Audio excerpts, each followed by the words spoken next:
Okay, it looks like we are live. Hello, hello.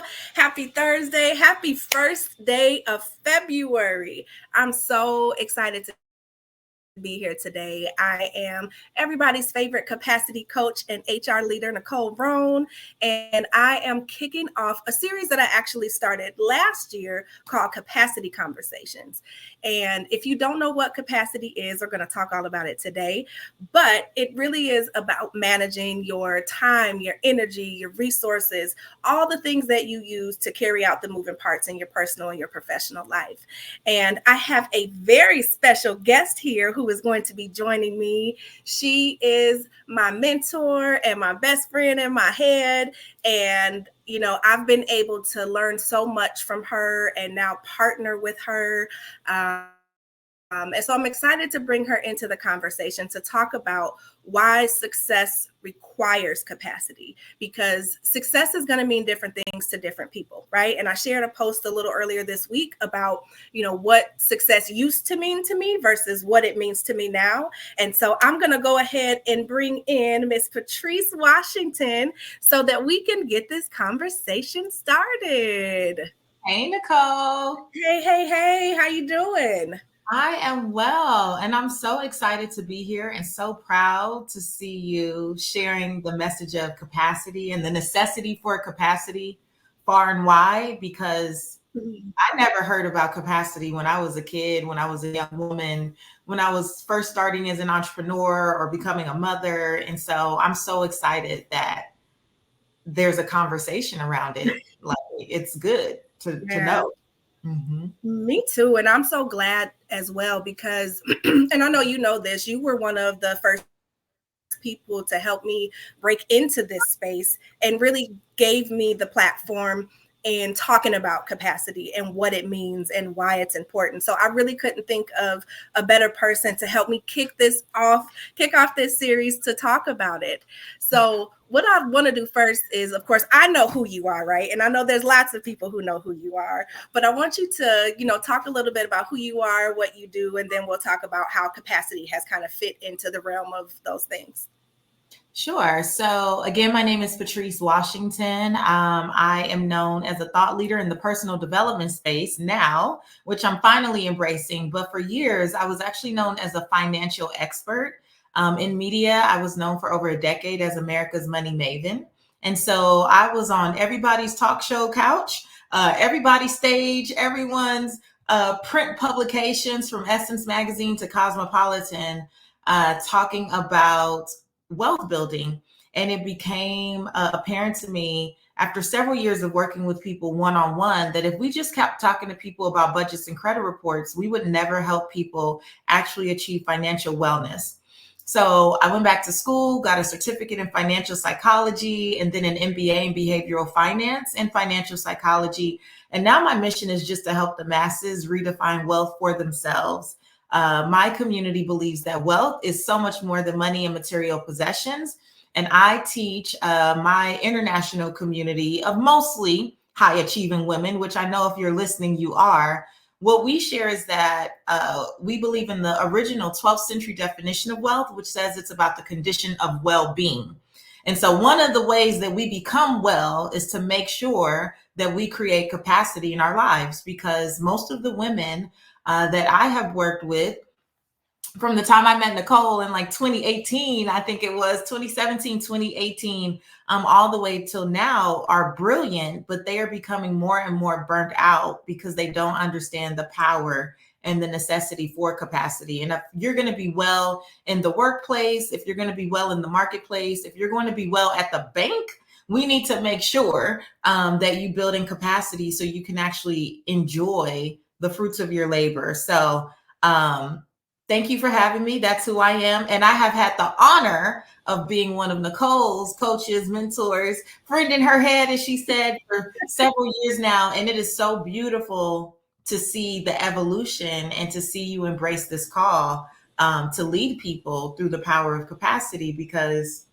again, it was a conversation that I had never heard of for many, many years. And I think for many of us, it's a missing link. And so I'm glad that you're here to bridge the gap. So thanks for having me. You are so welcome. Don't get me to crying on here today. It's been such an honor to really learn how to embrace capacity because, from us working together, I didn't at first. I wanted to just focus on work-life balance, right? Because that was what everybody knew. But what I found out is that it's so much bigger than that. And capacity is more all encompassing, right? It is our personal life, our professional lives. It's about our boundaries. It's about, how we prioritize our priorities, how we think, all of those different things. And so being able to get into a space where I can lead and teach everyone who will listen about how to manage it, it was a missing piece for me too, because I was Googling like, why am I always tired? Or, I feel like I look really good on the outside. I'm good on, paper, social media, but what you call secret struggles, right? Or, struggling behind closed doors is what a lot of us go through, especially as moms, as wives, as business owners, and all of those different things. And so I'm just super excited to be able to talk a little bit about it. So thank you, ma'am. Yeah. So since I've been partnering with you, I know, my evolution has been coming through and being in quite a few of your programs to becoming a challenge coach and then becoming a coach in, one of your other programs. Then I started doing master mentor sessions. And even most recently, I had the honor and privilege of showing up in person and really being able to host a capacity workshop on time management, harmony, all of those things. And so I want to know from you, what do you feel teaching your community about capacity has added to them? So, from being in my programs over the years, so from purpose to platform to command the stage, all the things, first of all, I would witness people in the overwhelm. And it would always grieve my heart because I didn't want to create more overwhelm, especially for fellow mothers and wives and, just high achieving women in general. I'm like, I want you to be able to create the space to learn the things you need to learn for this next level, but I don't want to be a part of your overwhelm. So as I saw you evolving, it was a no-brainer to say, hey, Nicole, I need you to come in and help people really manage their time and what they're prioritizing in this season, because there's so many people trying to fit so many different things into teeny tiny calendars. They don't take into account their everyday lives. And so now they're stressed trying to get to the next level. The thing that they thought was an answered prayer can become a burden when really God gave it to you to be a blessing. And so from the time you started to come in to do master mentor sessions or to coach, I could just start to see people like the scales fall off, where people just go, oh, I've never thought about it like this. Or I've never realized that everything that is urgent is not necessarily important, or that I can't have 17 priorities. Something has to take priority, or just by the definition, there can't be all. You just started to bring all of these nuggets of wisdom, and I could just see in the community the light bulbs, the aha moments. And then you start to see the stress reduce, and you see people get the results they said they wanted to get. Now they have the space to receive, because I come in like a water hose already with the way that I teach. And it's like, if you don't have the space to receive it, it will feel again like something that you thought was going to be a blessing is now a burden and yet another thing, right? And so most recently, when you came to Mastering Momentum, which is the high level mastermind that we run, you might notice you're my only other coach. So for all these other programs, I've always had multiple coaches in multiple areas in order to support people. But because at Mastering Momentum and Redefining Wealth, I focus on the 6 pillars of wealth. And the 6 pillars of wealth are fit, becoming your best self mentally and physically, people, creating relationships that matter personally and professionally. It's space, setting up your life to support you. Faith, believing in something greater. Work, living your life's purpose.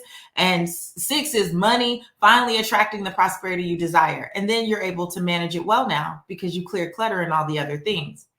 When I first started teaching Redefining Wealth, 2017, when we launched the Redefining Wealth podcast, so that's 6.5 years ago, even the way that I was explaining it could overwhelm people because they were seeing it as these 6 separate things. And it's like, oh my gosh, now I need to be aware of all the stuff. It's like, this is just your life. It's just broken into categories. You're already doing this.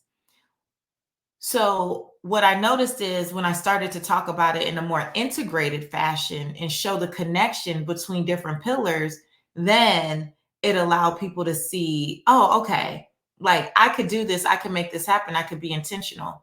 But I still knew that they would need to have you as a capacity coach help them remove the things that were just not in alignment with the season of the assignment they're in, right? It wasn't that people need more marketing or they need more like we have been business coached out these last several years, okay? We have done all the things, we have been to all the boot camps, but ultimately, if we are not taught, which is what you've done for my community, to actually create the space, not find time, create the space to integrate the things that you have learned, then you really have just gathered more and more information, put yourself in more and more overwhelm, sent yourself into burnout possibly, and then you're no further along a year later, 2 years later, 3 years later. It's not because your original coach didn't give you good information. You didn't understand how to actually integrate that information. And that's what you do as a capacity coach. And so for me, starting the year off with you was a no-brainer to have you there live, and your session was amazing, and people were like, okay, they were working on their calendars in real time, they were, you know, setting priorities in real time. And that's the type of space that I want to be in, where people are making the adjustments in real time, because that's where transformation comes from. It doesn't come from hearing, it comes from doing. Listen, you said so much, but it makes perfect sense. And I think, you know, me being able to get into the space and coach in real time and be in person and do the workshops really allowed me to see the light bulbs going off, right? Because oftentimes we are saying, I have to, you know, find time. And I always say, you can't find it. It's not hiding under a rock. It's about prioritizing your priorities and being able to really integrate it, what it is that you say you really want, right? And a lot of that comes down to what we talked about in the workshop, which is identifying your values. Because I know, and we talked about this 10 years ago, you know, maybe a little more, more than 10, since I'm in the 40 club now. You know, I valued going out and hanging out with the friends, and I valued really getting to the, you know, highest level in HR that I could possibly get to. And that has shifted. And a big part of the reason that that shifted, not just because I've gotten older and my children have gotten older, but because I know what it's like to hit that brick wall, to, you know, reach max capacity. And it's so unfortunate because so many of us are running around with all of these different things, doing, you know, what other people want us to do, doing what we think is best because somebody else told us that was the best thing to do, and ignoring what we feel, what we need. And it's not aligned to what we value in this season, and not giving ourselves permission to, you know, shift that. And so really being able to talk about that and teach everybody that, you know, similar to you, I have some pillars, right? And they are really about, number one, having your heart flow, right? So all of those different things that impact your day-to-day decisions and impact how you show up personally and professionally. And you have your workflow, which is about your balance and alignment and really being fulfilled. And one of the reasons I was so drawn to you is because I was like, fulfillment. That sounds familiar, right? Yeah. And really giving myself permission to dive into wanting that fulfillment and not feeling bad about it. And then, of course, we have our health flow, which is our, you know, physical, mental, and emotional health, and how each one of those are impacted. And for those of you who are seeing me for the first time, you know, I ended up in the hospital because I wasn't dealing with my mental health, right? Wasn't dealing with my emotional health. And that took a toll on my physical health. That forced me to sit down. And the whole reason that I do what I do now is because I don't want anybody else fighting for their life in ICU. We don't need anybody else operating out of alignment with their values about what's best for, you know, themselves and their families. And it seemed like the perfect storm when COVID hit. And I'm not undermining anybody that, passed away or any of those things, but it forced us to sit back, right? Mhm. And I reevaluated at that time and stepped away from my full-time corporate job. I remember telling you in one of our sessions, you were like, you did what? I know. And I kept saying, y'all stop quitting these jobs and telling people you in my program now. Okay. I did not tell anybody. But I think what you notice though is when you start to align with your values, and authentically recognize who you want to be and what you really believe is possible for you, you start to make those type of radical decisions. You do. And part of that was trusting my gut, right? Because way before I had even gotten into your programs, I had been getting those little breadcrumbs about, doing something that had more impact and really being able to take what God put in me and share it with other than just corporations. And it took me to go through that program and to be surrounded by like-minded, like-hearted women to be like, you know what, it is possible, and to take that leap of faith. And so for me, trusting my gut was really about paying attention to those signs and those, symptoms of things that come up that we so frequently ignore. So let me ask you this, because you've been in the room, with me and part of the coaching sessions that I've been able to do. Tell me something that you have learned about capacity since I've been working with you. Oh gosh. I mean, the very first thing was that I couldn't have 17 priorities. Like even in the new planners that we have, right, for redefining wealth, we have priorities like broken down by the pillar. But I recognize that before hearing you talk more about like, look, you can't have 17 things. I was one of the people who would be guilty of like a 20 point to-do list. Where are my people at? Because I know you in the chat. Hi, Evelyn. Hi, Whitney. Look, I know that man, I was one of those people who would be guilty of like trying to list too many things and then wondering why I didn't have time to eat lunch ever. Wondering why I couldn't make it to the restroom because I didn't pack myself back to back to back. But they were all work pillar things. And then you talked to us about values. And I said this on a podcast episode. Lanisha said, it's me. I'm here. I know, girl. Look, I said this on a podcast episode. I said, how can I keep saying I value peace when I willingly make my schedule chaotic? You coming in talking about capacity and aligning your calendar literally with your values. See, I had thought about that in terms of my vision. So I just taught for 4 days the training Committed to the Vision in the Redefining Wealth app. Has been incredible. And one of the things I said is God will not give you a vision that doesn't align with your values. So if you are struggling between the two, you saying something that wasn't quite the vision that was given to you, or you're actually clear about what your real values are. And you taught me that my calendar should be value-based.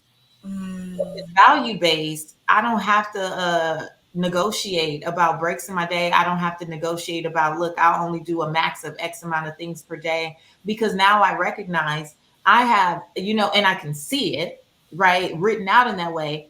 If I value people pillar, no, I can't do all this stuff back to back to back because I want to go on a date with my daughter, or I want to go on a date with my man, or I want to go do whatever. Like I have to acknowledge that. And you kind of taught us that when you're just listing a zillion things that you have to get to, you're not really honing in on what is my capacity for that, considering all the other things that I say are important on a daily basis. And that aligns so well with the pillars. So yeah, I mean, I've learned a lot. I'm one of those people though, as soon as I learn it, I just incorporate it. So I'm not I don't tarry long. I'm not gonna sit here and be sit on it and think about it a little bit more. No, I don't do that because that's what I said before. Many of us have become so accustomed to just going everywhere and gathering information. And we think that gathering information is transformational. Information is more information. Wisdom is how do you apply it. We confuse knowledge with wisdom. And you know me, I'm like, once I learn it and it resonates with my spirit, I'm looking for how can I implement quickly, because success loves speed in a sense, right? And I think sometimes we hear brilliant like ideas like this, and then we're like, I don't know, but she doesn't know. I have kids. It's like, or my boss is different. I couldn't possibly take time to do that. I couldn't possibly. It's what I used to say in my programs. You're not special. Everybody got a life. You're not special. Only to your mama. Work what works. Like work with. So I learned stuff and just start implementing it. But yeah, that was my big thing. My calendar now more aligns with my values. I love it. And that's the point, right? For us to pause long enough to be like, wait a minute, like this is not even aligned to what I say I value. Because I was the one, right, who was commuting 4 hours a day to work, right? Because I had the good title and I had the corner office and all of those things, but I'm missing my daughter's basketball games. I'm getting home late, too tired to hang out and all of that. So a shift had to happen. And I had to really learn how to make my actions match my priorities. And so I love that you are, an instant implementer and that you were able to do that. And I've seen so many women that I've coached be able to do that as well. And I got to thank you, because so many women have reached out and that I've, coached after working with you to come in that have done balance boosters and been repeat customers and, all of those things. And so I love that people really, really get it. And they're understanding how, it doesn't have to just be work-life balance. They're never going to be equal. And I think that's one of the misconceptions. We think that it's supposed to be this equal thing. And the truth is it's not. And so I want you to talk to us a little bit about success, right? And what that means for you in this season. And then we'll kind of sprinkle in and talk about how you use your capacity with that. Yeah, I would say success for me is similar as it's been. It's the ability to do what I want, when I want, for how long I want, with whom I want. Like success looks like freedom to me. It's my freedom to choose and choose from a place of faith, always, never fear.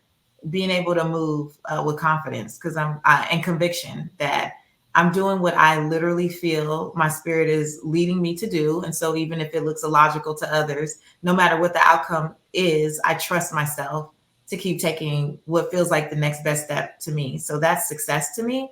And blending capacity with that is the harmony between all of those things, like getting to do what I want to do, when I want to do, for how long, wherever. It's the harmony. Like it's not trying to balance my personal and professional life. It's literally creating harmony so that I could just be whole, so I can navigate as a whole person and not have to like shut parts of myself off in order to, be here, and then shut this off to be over here. No, it's just harmony. I love it. I love it. I love it. I love it.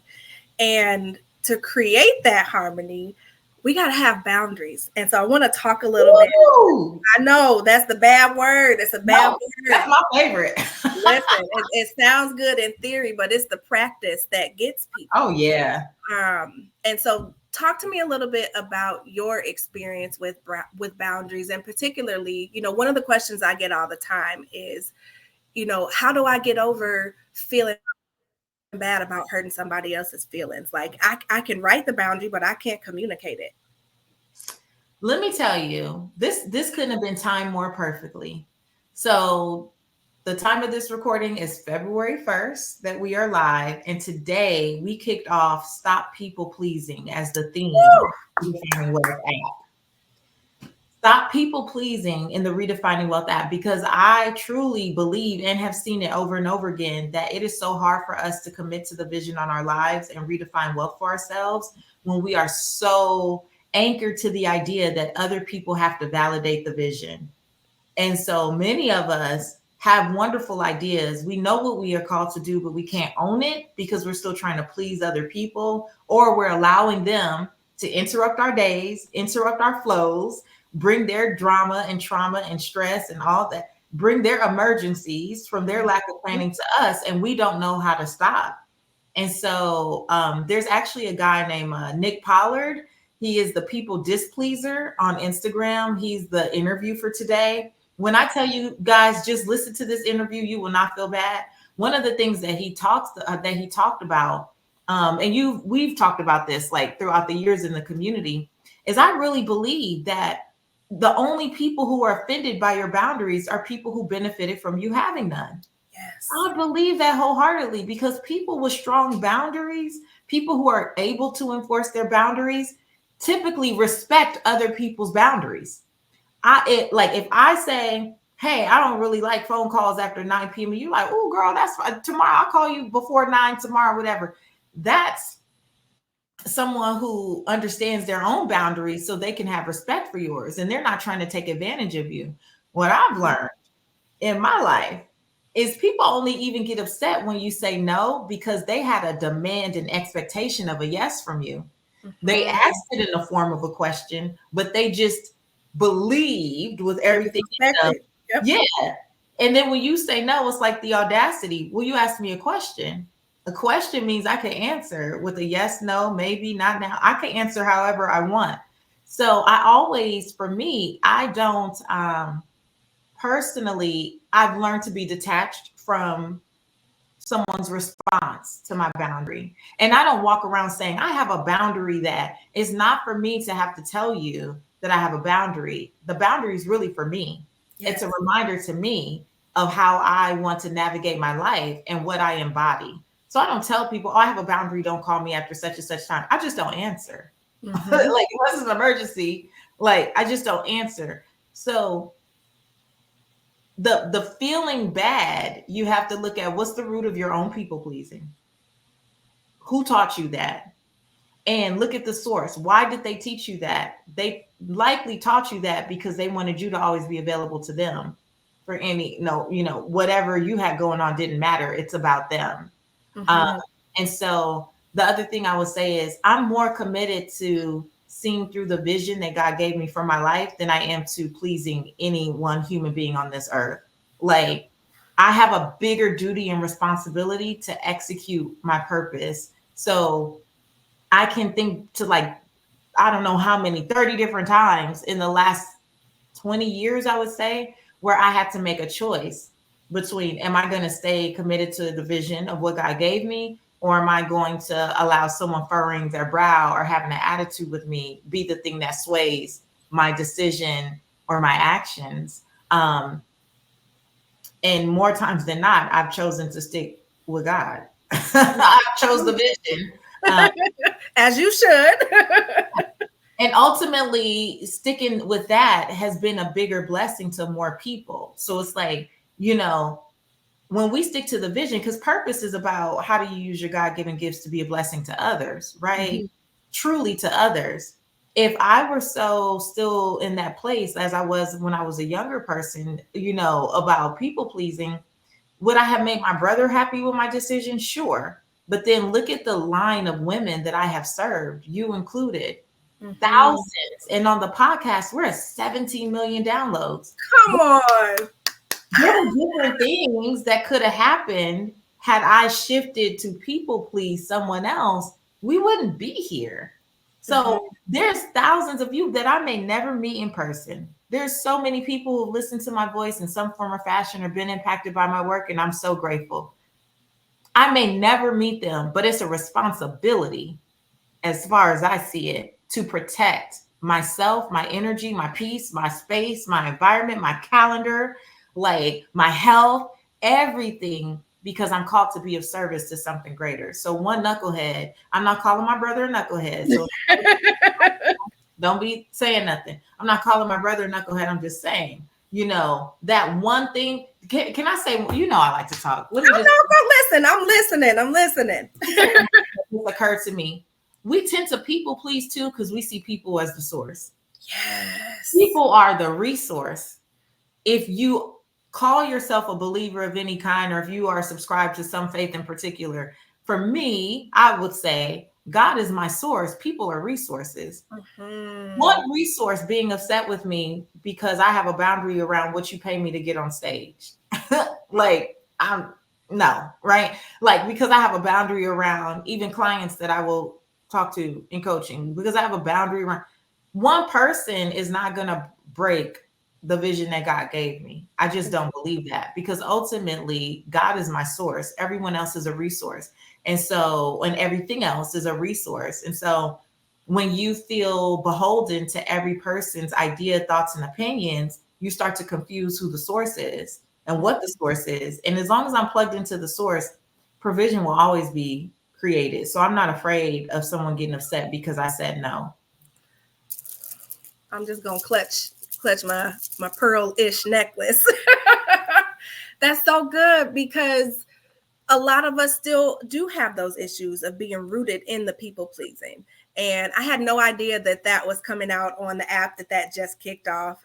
Today, a few hours ago. Yeah. Talk about divine alignment. And in a couple of weeks, I'm going to be featured in a series about getting out of the people pleasing habit. And I know what I found for me, which used to take up a lot of my capacity, was that I desired to be needed, right? Like I learned so much growing up that, oh, if you do this, then people are going to like you. And if you help out and extend yourself, that you get that admiration. But a lot of that comes from within, and you being aware of, what fuels you, what the source is, really aligning yourself to the source, and then creating the action to make sure that you're sticking to the plan. And so I love it. Oof, I love it so much. I'm so glad. One other thing I'll say about boundaries is that I had to learn that no was a complete sentence. Bloop. Because I used to over explain and over analyze because I felt bad, right? Like, can you? No. Well, why? I can't. And I know it takes practice. So tell me, or tell us, for all of us who are out here who may still be struggling with that, what is, one or two ways that you can start to practice making your a strong no without the explanation? So this is so good. So a couple things. I actually have an episode coming up called How to Say No Without Feeling Guilty. Come on now. We couldn't be more aligned. And this just like, I love this. So that'll be out, I think, like next Thursday. Okay.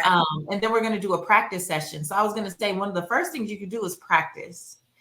We have an expectation that after 20, 30, 40, 50 years of people pleasing, that we hear the term boundary and then we write something down and we think that it should just stick. That's unrealistic. So first of all, when you have a boundary, I want us to consider, maybe if the word boundary is not as pleasant to you, consider the word standard. Like, I just have a standard. I have a personal standard for my life. Nick Pollard, when you hear that episode, he calls it his personal bill of rights. Sherry Salata, who was the former executive producer of the Oprah Winfrey Show, one of my girlfriends, she calls it the governing decisions. Oof. No matter what you desire to call it, this is just your guide for how you want to live your life, for how you want to be treated, for how you want to interact with people, for what you want to do for yourself. So the thing is, the first thing is just setting that out. Like, this is for me. This is not about being mean to you. This is not because I don't want to be a good friend. I'm not trying to keep you out. This is for me. Number one, I'm going to write it out. And then I'm going to have some scripts for the things that typically challenge me when it's time to say no. You just need to get some scripts and practice. Like, to have the expectation that, again, you've been doing this for 20, 30, 40 years. You grew up thinking you had to people please in order to earn love, right? So did I. Many of us have been groomed to people please. We're groomed to not disobey, to honor whatever people tell you, even if they're wrong, even if it's toxic. Even in church communities, we're groomed to accept and receive toxicity. And then the longevity of the toxicity is glorified in many places. It's wild. Mm-hmm. So it takes a lot to undo that. So show yourself grace, but also give yourself the support through actions like practicing. In the Institute for Redefining Wealth, you'll love this. On February 22nd, I'm doing a practice session. Like, we're practicing at Redefining Wealth Live last year in October. One of the most received exercises was, we had a script that I gave people, we practice, like they practice one-on-one. We coach someone, Dion. I know you know Dion from the community. Yes. Coach with Dion on stage because she was getting ready for an uncomfortable conversation. And so that's my thing. Write the script. How do you want to say it? Right? How do you want, and then practice being detached. Mm-hmm. You got to practice being detached. I don't care what their face does. Most of us don't stick to the boundary because as soon as somebody furrows their brow or gets quiet or they get silent on the phone, then we're like, well, I mean, I guess I could. Start backpedaling. Yep. Another tip is just when you say what you have to say, mute the phone. Even if you're struggling, don't let them hear you. I love it. And I'm the one, I love the practice part because I have that in one of my workbooks that's going to be coming out. And I literally, whenever I get nervous, I write out what I'm going to say, right? Especially when it comes to boundaries, because for me, it's been harder to enforce boundaries with people that I'm close to because again, that people pleasing part. But I have my whole script out. I will practice. You can ask my husband because I've practiced with him as well. That's my boy. I know.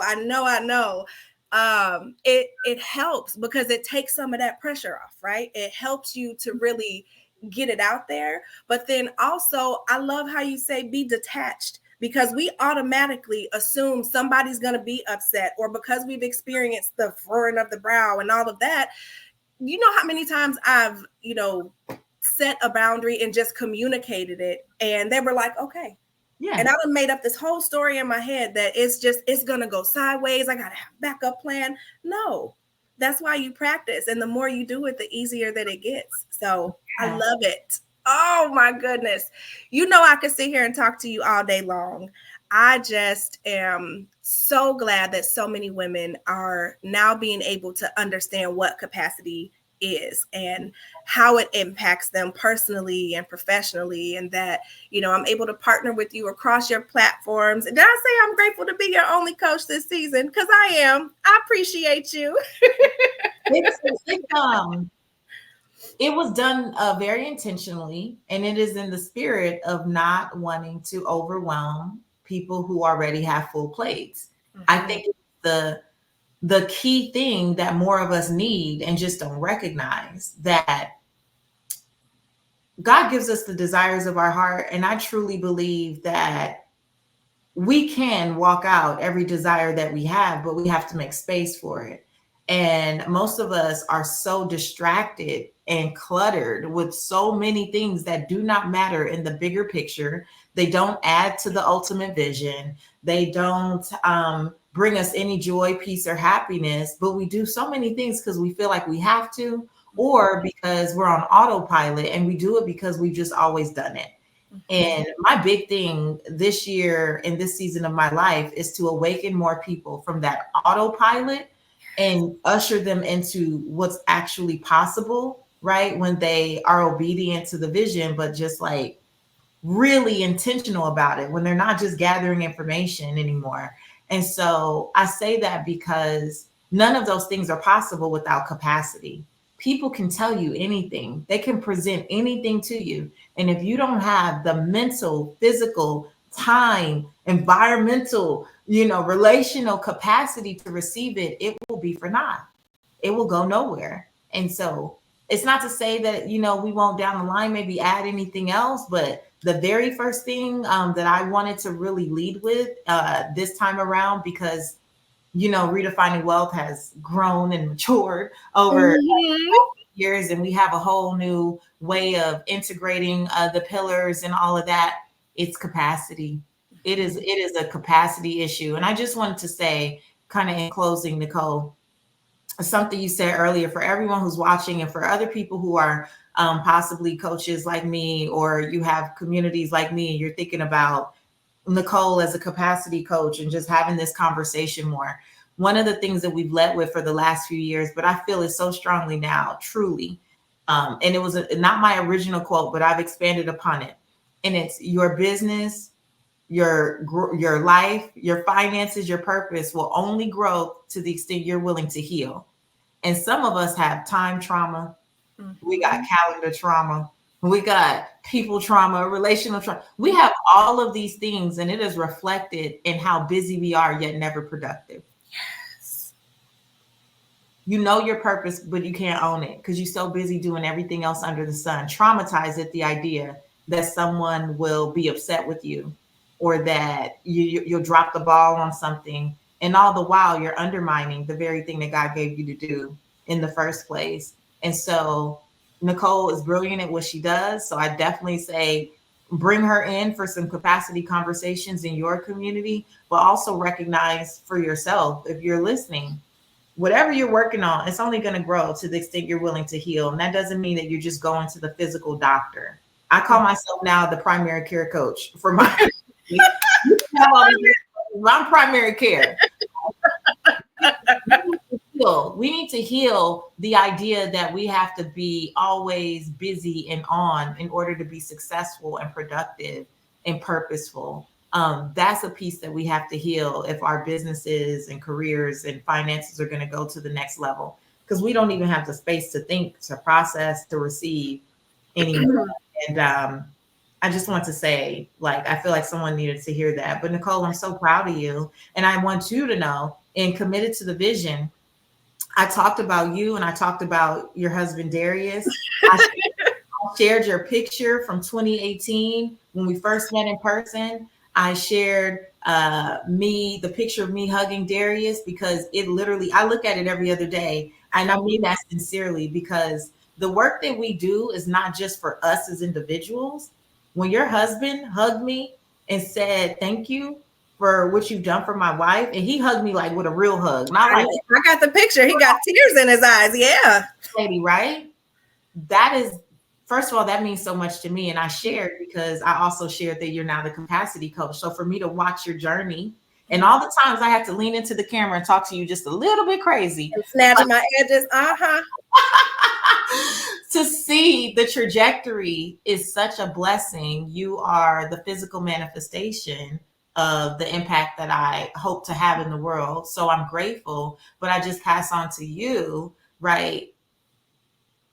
The capacity that you're helping people create is going to heal their marriages. It's going to change their lives. It's going to change their relationships with their children. It's going to change everything, like what they have the ability to really receive and experience. And so thank you for owning this space. And I only see it growing from here. But thank you for having me. I love you. Oh, I love you too. Thank you so much. Like, that's the whole reason, right? The purpose behind it, to really, I love what you said about being the primary care, right? Because to me, this is that preventative work, right? You have to have the mental capacity, the emotional capacity, the financial capacity, really to be able to show up and show out in every single space. Mm-hmm. And none of us were put here to be on a struggle bus, right? Yeah, we got to get our bumps and bruises and learning experiences. Things happen, for you and not to you. But this capacity piece, being able to have the confidence to show up and say, no, that's a capacity issue, right? Like, I thank you for allowing me to learn from you and then being able to grow. And I'm seeing it full circle as well. And so, the piece that you talked about on being on autopilot, that's where we get stuck. And that awareness is exactly why I am still going to do the capacity conference this year. So I'm super excited about that. Ooh! I know, due to the timing, you won't be able to be there. But my hope is that, those who are watching this live, who are watching the replay and listening, understand the whole reason we're having this conference is to get in the room and do the work.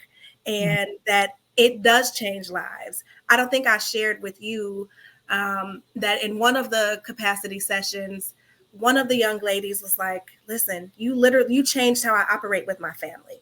Mm-hmm. You are helping me break generational curses. And that's the level of impact that I want to continue to have. And so women like you, me, and all the other women who really care about, well-being from the core and redefining wealth and what that looks like and creating sustainable success. This is what it looks like. And so I thank you for being a guest and for loving on me and Darius. He said, tell your boo, hey. And I know we'll, be partnering again soon, but I love you so much. And thank you for being a walking, talking example of what it looks like and what's possible to really actually have a significant impact and change lives from the inside out. So thank you, ma'am. Yeah, thank you. It's my honor. It is my honor. I feel so blessed that I get to do this. And now that I'm at the age and stage, at this big age, where I get to see, I get to see you. I used to yell at you I in the know. loving way. Like it's so beautiful. So thank you for keeping in touch always and for continuing to stay connected, because it's a blessing to be able to see the fruits while you're here. Yes, ma'am. Amen. Before you leave us, is there anything that you have going on right now for people to get involved in so that you can be their coach too? Because listen, you changed my life. Yeah. So thank you for asking that. So as I said, I just wrapped up last night teaching 4 days of Committed to the Vision. And so it was really about getting people clear, because folks were already falling off on those New Year's resolutions. I believe in results, not resolutions. Yep. So there's so much in there that even if you've been my client for years, you've never heard it, because it's a fresh download. Like, that's the season I'm in, where I'm in my prayer room just getting download after download after download. And Committed to the Vision was absolute fire. So that'll be up. The replays will be up through Sunday. You can get that in the Redefining Wealth app, absolutely free. We also now have the Institute for Redefining Wealth. It is the very first time that I've ever had something so affordable. We have founding members that are getting in at $20.24. And they have access to all the things. One of the big things, speaking of people pleasing, is that every month we have a new theme based on the pillar. So this is People Pillar Month. It's Stop People Pleasing. And we've created a full guide. So there's links to episodes that'll help you set boundaries, enforce boundaries, stop people pleasing, affirmations that I've personally written and prayed over that we send out and put together. And then also 3 action steps that are very detailed. It's a really detailed guide. So the Redefining Wealth app is my new baby. It's my new community. It's beautiful. It's sleek. It's intuitive, and we are having a good time. So we opened it a few weeks ago. We have about our first 800 people in the app, and I just see it being a blessing to thousands upon thousands. So if y'all want to get in, it's a beautiful community, beautiful space, like-minded, like-hearted. The app is totally free, and the Institute is only $20.24 to start until Sunday. After that, it's $49 a month, but there's tons of value in there, trust me. I love it. And I will drop that information when I repost and put it in the comments and all of that, because it's important. You got to find those spaces where you can be surrounded by women who are going to help you to flourish and literally become the best version of yourself. So thank you for sharing. Congratulations on the app and the Institute and the fact that you already got 800 people. I'm so proud of you. And, I love your glow. I love the happiness that is oozing out of your eyeballs, and just I'll continue to always pray for you and encourage you to keep doing what you're doing, because you're helping women like me and everyone who's listening and watching to walk in purpose. So thank you, ma'am. Thank you. Thank you so much Welcome. for being here. See ya.